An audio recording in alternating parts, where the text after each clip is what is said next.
Mainit na ang ating kawali. Lagyan na natin ng mantika. Ayan.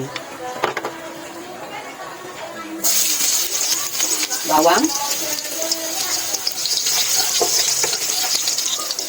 Sibuyas.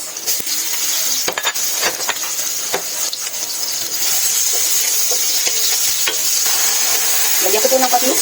Of course, ang bango. Wow. Paminta. Lagyan natin ng tubig. Para po lumambot ang ating karne. Ayan. Antayin lang po natin kumulo. Lagyan na po natin ang ating beef bouillon. Para po mas malasa po ang ating sauce. Lasang baka. Lagyan na po natin ang ating tomato sauce. Ayan. Ayan.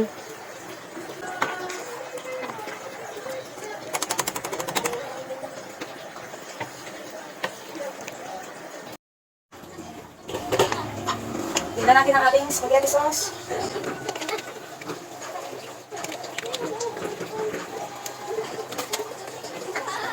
Ayan, so colorful ang ating spaghetti sauce.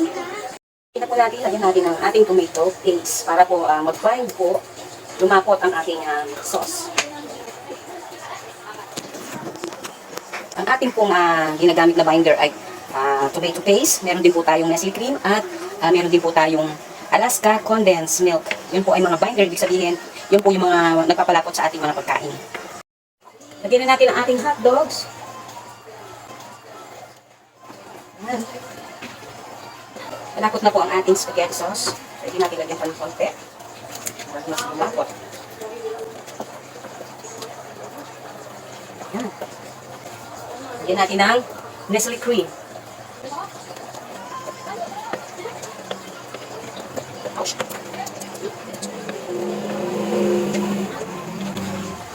Lagyan natin ang condense. Cake ko po, optional po yan. Depende po sa inyo kung gusto nyo kong lagyan. Pero masarap po siya. Kasi yan po yung ginagamit ng mga fast food para sumarap ang kanilang mga spaghetti sauce. At para po maging malapot. Mga binder po kasi yan. Ang mga condensed milk, Nestle cream, at saka po tomato paste. Lagyan po natin ng konting sugar. Dahil ang mga bata gusto po nila ng medyo matamis. Yan. Kunti lang po yan. Yan po ay depende po sa panlasa ninyo kung gusto niyo na matamis, add more. Ayan. Pwede na po natin ilagay ang ating gulay. Tandaan po ninyo, sa huli po kayo lagi maglalagay ng gulay. Para hindi po kayo ma-overcook yung gulay po. So look at the color. It's really good. Yan. Lagyan na natin ng cheese. Yan. Ito po yung iba, kung gusto nila maglagay ng toppings sa spaghetti.